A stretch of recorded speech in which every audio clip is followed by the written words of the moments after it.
You've seen the commercials, right? They talk about all the great things that different Medicare Advantage plans can offer. But did you know that there's a dark side to the program?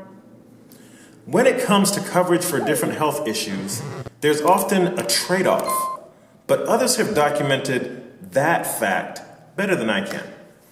I'm here to talk about the other dark side, the one that involves unscrupulous agents essentially hunting down our parents just to get them to switch plans.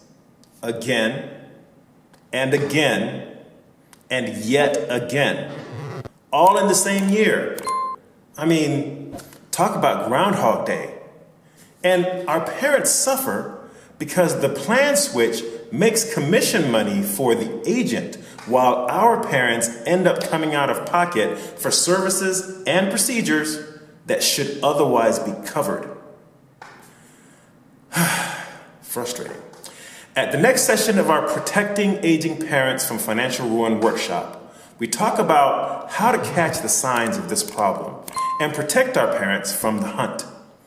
No one should have a doctor or hospital claim denied just because they were tricked into switching plans 3, maybe even 4 times in the same year.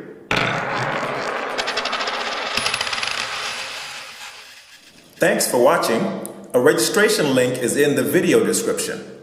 Don't forget to like, subscribe, follow us on social media, and share with a friend.